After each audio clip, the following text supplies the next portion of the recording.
Welcome to PRAJNA SPARKS, a podcast where we listen to a Dharma talk, contemplate with our mind and in our heart, and engage in guided meditation. In this episode, we ask, how do you oppose dualistic mind with a dualistic mind?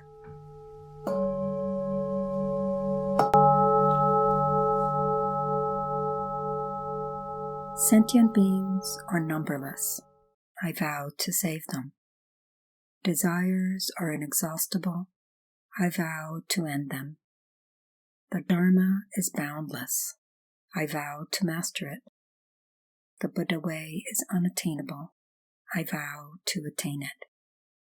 This is one of many formulations of what's called the Bodhisattva vow, the vow of beings who choose to take up a career in samsara by choice, rather than involuntarily, using the realization of emptiness to be able to connect with beings in the midst of samsaric misperception, being of whatever assistance it can be to help beings onto the path of Dharma. As you can see in this particular formulation, the vow of the Bodhisattva reflects a view that is quite paradoxical. There is a courage to vowing to save beings, infinite in number, and a simplicity that comes of saying, yes, numberless, inexhaustible, boundless, unattainable. I'm still here. We talked about these three primary energies of the path, simplicity, courage, and paradox last year. We also looked at the Tibetan Lojong practice for healing dualistic mind in our 59 days of healing at the beginning of this year. There too we see all kinds of seeming contradictions in the practice instructions. For example, when evils abound, transform adversity into the path of awakening. There are other texts from this Lojong tradition that also seem to have a very counterintuitive approach to things, which can seem really confusing or even mistaken. For example, in the 8 verses for healing dualistic mind, we find, should someone overcome with jealousy, wrong me with abusive scorn, and still more, may I take the defeat upon myself, offering up the victory to them. This can sound masochistic. It can also sound foolish, and any number of other labels, categories, and descriptions of things that fall under the I don't want column for dualistic mind. Throughout all of these various episodes where we looked at these paradoxical situations, instructions that are counterintuitive, and descriptions of how to heal, transform, and transcend dualistic mind, there's been a constant refrain. What's the alternative? How do I engage the world without the taint of dualistic perception if I'm still stuck in dualistic perception? This is a beautiful question. It's a question that stymies dualistic mind. As a result, it's one that really starts to plumb the depths of practice. In the Kagyu lineage of Tibetan Buddhism, the view is one that corresponds with the result, Buddhahood. In other words, it's a view that corresponds with jnana in Sanskrit, Yeshe in Tibetan, gnosis or nondual wisdom in English. If we could function directly out of non-dual wisdom, then we wouldn't need the teachings, we wouldn't need the practice. Dualistic mind is already vanquished. So what do we do in the meantime? How do you have a view at the time of the path, which we're all traveling in some way, that aligns with the result? This is the beauty of this approach to Dharma practice, to living a life imbued with Dharma. It takes the result as the path. It finds ways to resonate with that non-dual wisdom of gnosis, even in the middle of dualistic perception active in samsaric consciousness. So let's take a look at how that works. In these teachings, samsara, or cyclic existence, is the cycle of continually moving from kleshas that motivate intentional action called karma, which in turn yield dukkha, any of the various painful, unsatisfying, or unfulfilling experiences we encounter, nirvana, liberation, and omniscience, completely free of the misperception of samsara, are the same in essence. Water, for example, can appear as a liquid, as a gas, or as a solid.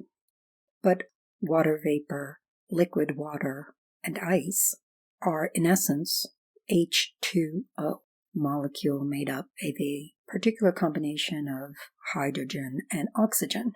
Depending on the conditions liquid water encounters, such as heat or cold, it will appear as a liquid, as steam, or as ice.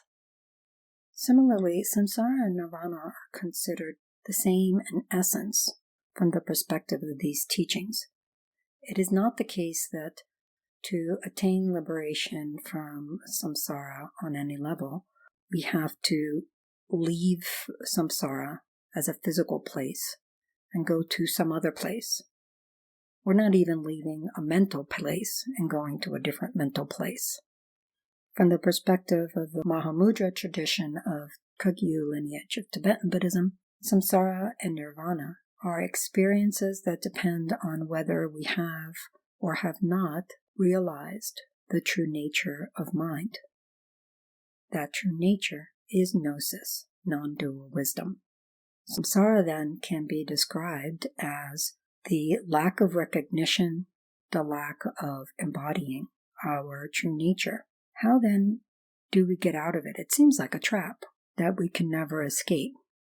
If dualistic perception is what keeps us trapped in samsara, how do we ever break through? This is why taking the result as the path is so valuable. No, we cannot immediately manifest non-dual wisdom. If we could, then we'd be done.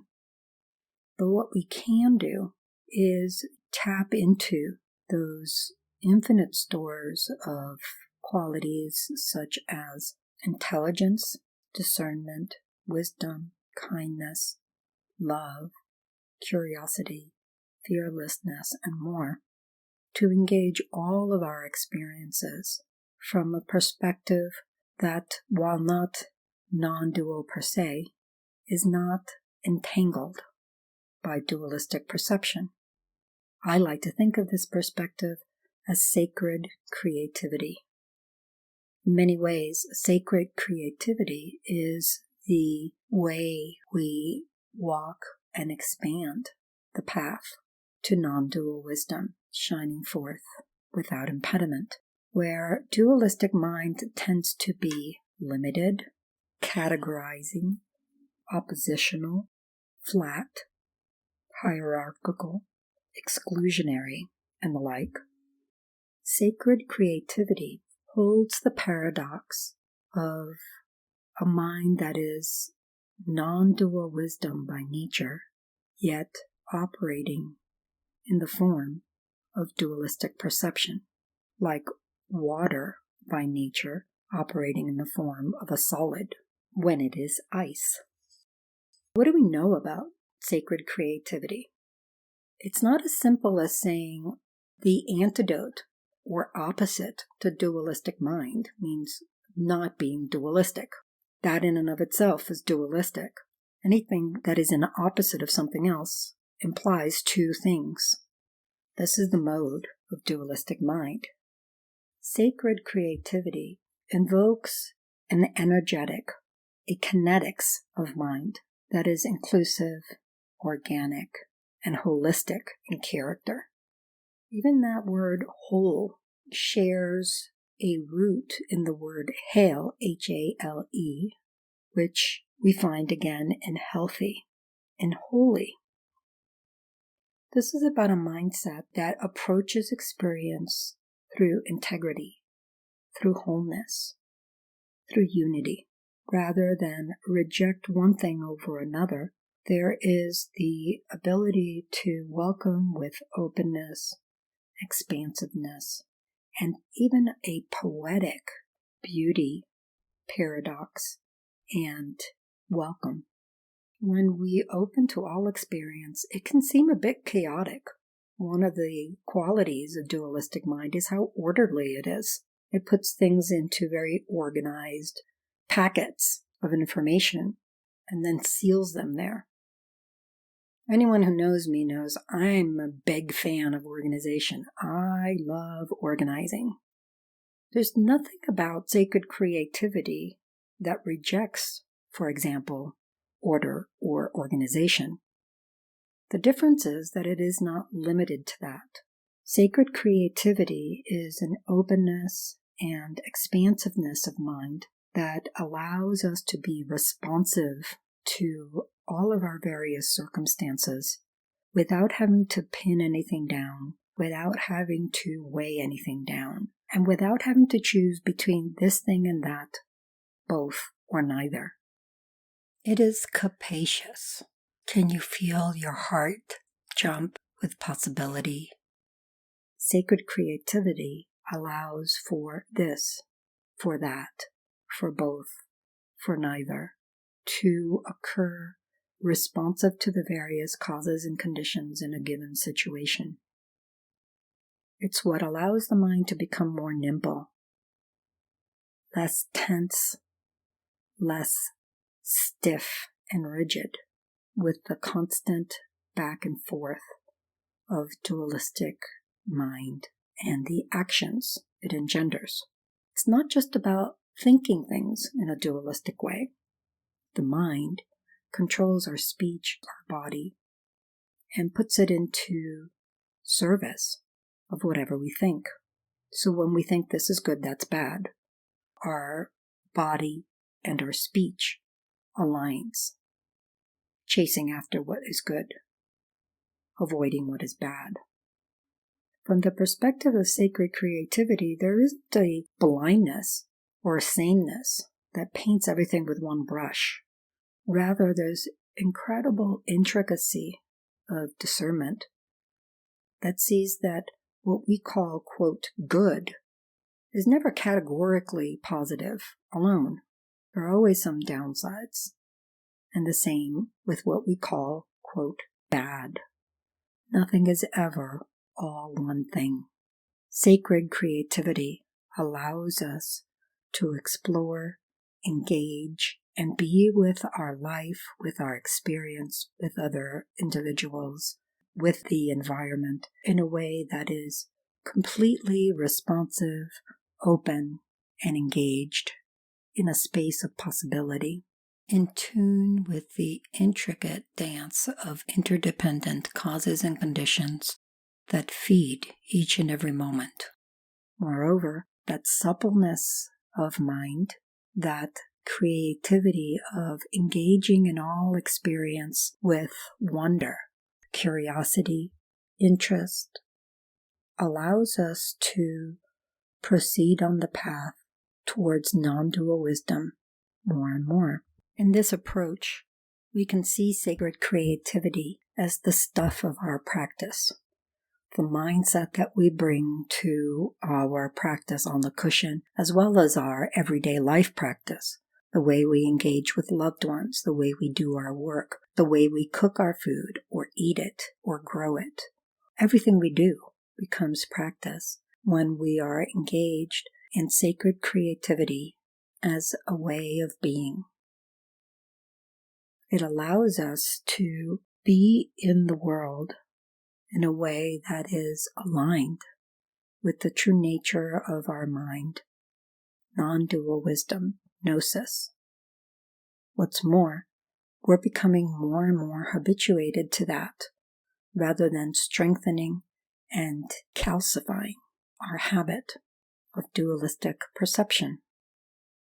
It doesn't make things easy. Sacred creativity rarely has pat answers for anything. It has a very rich, engaged, and organic approach to meeting life, greeting life, and engaging it just as it is in the particular uniqueness of the causes and conditions coming together in any given moment. It yields a sweetness, a poignancy, and a richness to our everyday life, even as it starts to move us towards a much more panoramic and spacious way of understanding all that is. The root of all of this is understanding that dualistic mind rears its head out of a painful fallacy, the fallacy of a truly existent me pitted against a truly existent you and everybody else. Sacred creativity recognizes that me and you are not easy to put into compartments as good or bad. Can you say that you're completely independent from beings to whom you're close, those who you love, who raised you, who fed you, or even strangers whose names and faces you do not know, but whose work, whose bodies, whose efforts bring food to your table, clothes to your back, and so forth? It's very hard to have an inclusive perspective of others in the world from the black and white false binary standpoint of dualistic mind. Sacred creativity revels in this space of openness, exploration, and gratitude. Over the next week, we invite you to contemplate ways that you can bring sacred creativity to your mind, to your practice, and to your relationships with others, with yourself, with the earth in which we live. We hope it gives you a taste of all that you are, of all that you can be, of all that you will be.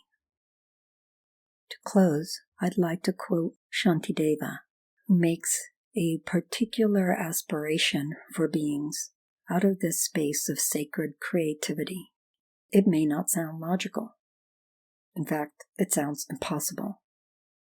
Sacred creativity is the mindset that is a rich tapestry of simplicity, courage, and paradox, not daunted by categories such as possible and impossible. It is the mindset that embraces life as it is, without preconditions. May I be a guard for those who are protectorless, a guide for those who journey on the road, for those who wish to cross the water. May I be a boat, a raft, a bridge. May I be an isle for those who yearn for land, a lamp for those who long for light, for all who need a resting place, a bed, for those who need a servant. May I be their slave. May I be the wishing jewel, the vase of wealth, a word of power and the supreme healing. May I be the tree of miracles for every being, the abundant cow that fulfills wishes, just like the earth and space itself, and all the other mighty elements for boundless multitudes of beings. May I always be the ground of life, the source of varied sustenance. Thus, for everything that lives, as far as are the limits of the sky, may I be constantly their source of livelihood until they pass beyond all sorrow.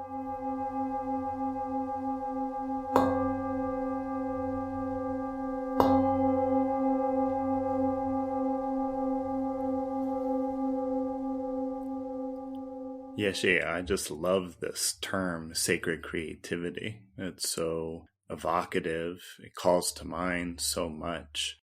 As you described in your Dharma talk at the beginning, there's so many facets to it.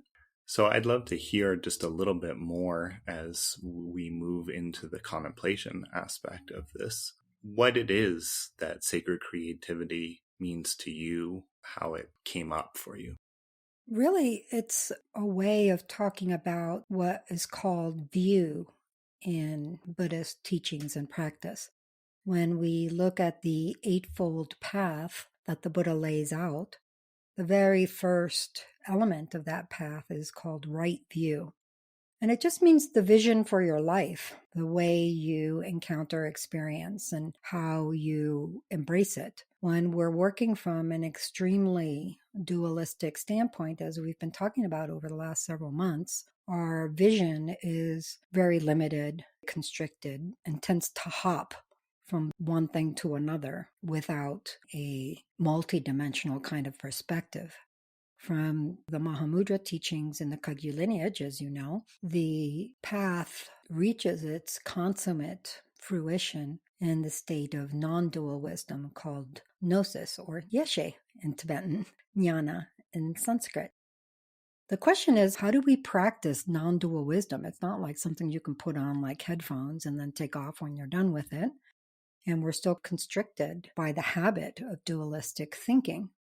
Sacred creativity is the name that came to me to describe how it is that we engage in life and experience from a perspective that is gradually less constrained by the habit of dualistic thinking, alongside the various practices that bring us closer and closer to manifesting our true nature, which is gnosis, non-dual wisdom. Oh, I love that. That's so beautiful. Hits to the heart of it. Thank you. So in the coming week or so, until the next quarter moon, we invite all of you to try this out. Contemplation is a very lively practice. Sure, it means discussing things, thinking about things. You might outline or journal or write a song. Any of these things that help you to process the teachings that you listen to is considered contemplation. It's a way of getting the teaching more internalized. We start out with a teaching out there somewhere, a Dharma talk or a book or a video. Contemplation is what actually starts to bring it inwards more. We start to mull it around in our minds and ponder it, talk to other people about it, and so forth. Then the next step after contemplation is meditative inquiry, alternating between experiential analysis and resting meditation to develop visceral understanding, less intellectual like in contemplation, and more experiential. We'll give you these few seeds for your contemplation over the next week on the topic of sacred creativity. For example, you might start out just noticing how often you have a very strong reaction to something, be it outrage or euphoria. Pick up that thing that's prompting that reaction in you, turn it this way and that, and say, is it categorically positive? Is it categorically negative? Do the best you can to expand your perspective so that you can see the immediate things that contradict the sense that it is good or bad, as well as some things down the road that would change your impressions about it. So that's one thing you can do.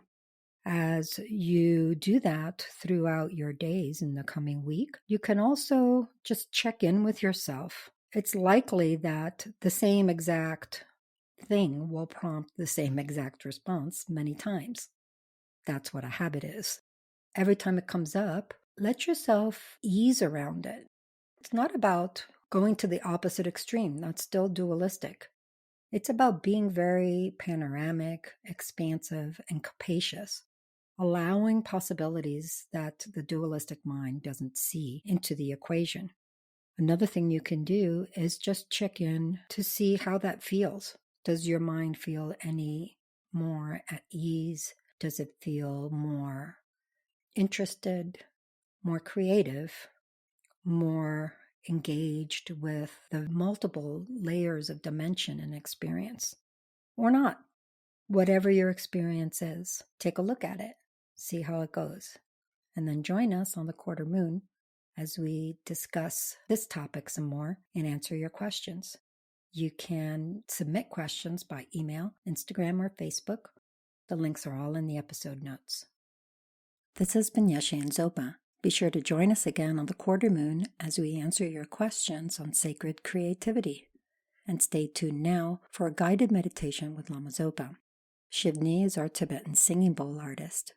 We can't thank you enough for taking the time to like, follow, share, and review PRAJNA SPARKS. It means a lot to us. Check the episode notes for those links and for more resources on today's topic. Visit us on the web at prajnafire.com or follow us on Instagram and Facebook at PRAJNA SPARKS. Thank you for listening. May all beings benefit. Hello, friends, and welcome. Thank you so much for joining me for this meditation on sacred creativity. There are so many different ways that we can engage with the meditation on sacred creativity. For instance, we could do the analytical and resting meditation on any of the aspects heard in Lama Yeshe's Dharma talk, or we could focus on any clarity that we've arrived at through our contemplations on that teaching, or any of a number of other ways to engage with this subject matter. For our practice together here, we will be focusing on opening ourselves up to sacred creativity by tapping into gratitude in an organic, authentic way, which I will guide us through in just a few minutes. First, though, let's begin by taking our seat, arriving in this present moment. We simply recognize and allow whatever is going on in our thoughts and our feelings, letting it be there without rejecting it or following after it, without getting enwrapped by the storylines that those thoughts and feelings may be presenting to us. Use your posture and the sensations of the earth supporting you, the space around you making room for you, the sky open above you, and especially all of the energy flowing in your body with your erect spine and stable seated posture, to simply feel into being present here and now on your seat. Let's just take a moment or two to feel into that.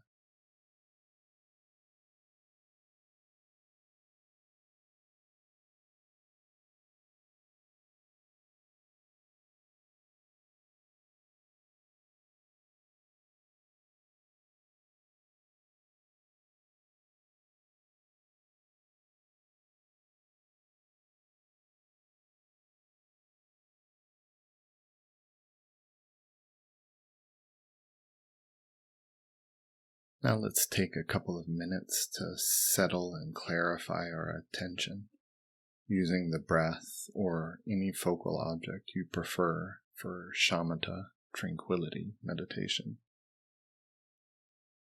Again, the technique here is to rest mind one-pointedly on the meditation focus. Anytime we get distracted or drowsy, unclear or agitated, we recognize that we have wandered away from the clarity of attention, the focal object which we're using to stabilize our awareness. And gently, non-judgmentally, we return to that meditation focus of our breath or whatever you have selected. So let's practice like that for a couple of minutes.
Now we will begin to work with recognizing interdependence through a lens of gratitude. At any point in which you feel awe or gratitude or openness, stop thinking, stop analyzing, and just let your awareness rest one-pointedly on that experience of awe or gratitude, in the same way that we were just using the breath or whatever meditation object we used for our shamatha practice. Begin by calling to mind something which you enjoyed today. It can be something simple, like a cup of tea, or having gone out for a stroll, or reading a few pages in a good book, taking a nice shower. Whatever it was, bring it clearly to mind and feel again the pleasure of it.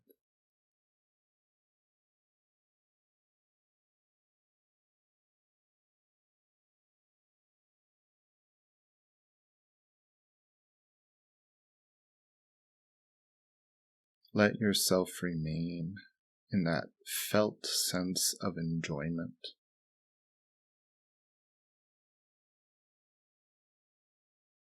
Don't rush away from it. All you need to do is just let yourself enjoy it again as you remember it.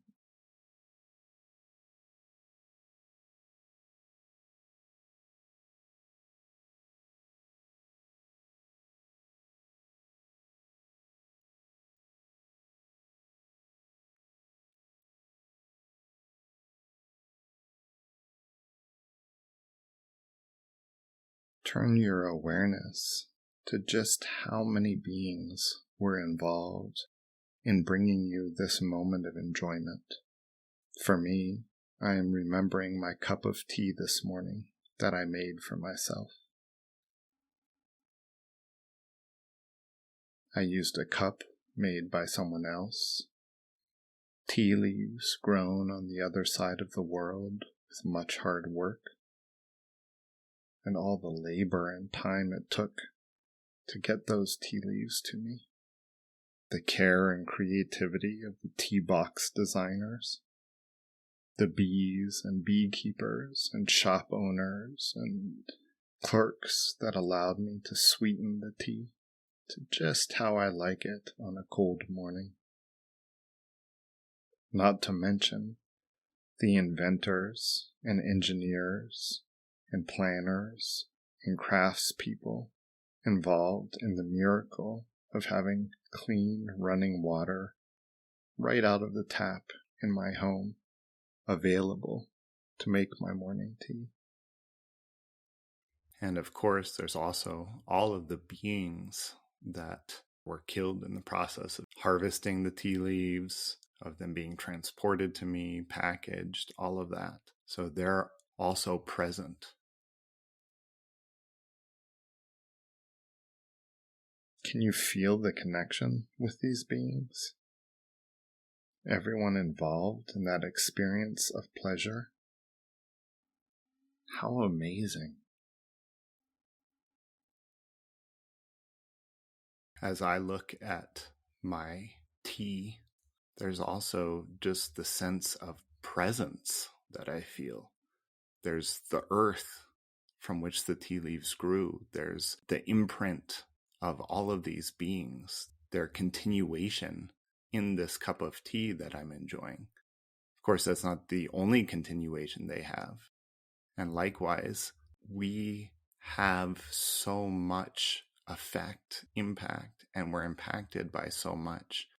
There's this beautiful interweaving of all of us, all beings, the earth that supports us, the environment that nurtures us, the sky and space that makes room for us. All of it's contained in everything. It's just mind-blowing in that way. And it is not just the moment of enjoyment, tasting the tea, but that connection continues through what I did all day long. All those beings and the energy they put forth contributes to the ways that I spent my day, including this, right now, talking to you. Can you see how this wave of goodness, of support, enables each of us to be in our lives, to go through our days,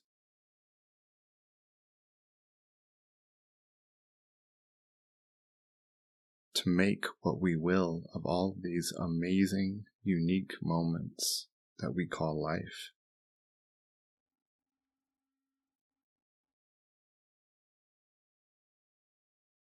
And we are always part of this contributing and receiving. We are never isolated or cut off, even if we feel that way sometimes. How amazing, how wondrous.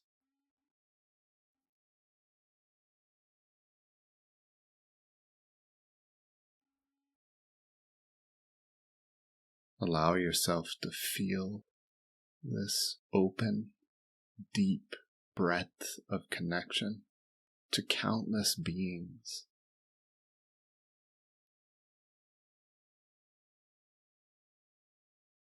How the gifts of those countless beings empower us to live our lives, and how what we choose to do with our lives contributes to others. Emaho.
Conclude by taking whatever goodness has come of this and direct it with your intention to the benefit of us all these beings with whom we are continually supported and supporting.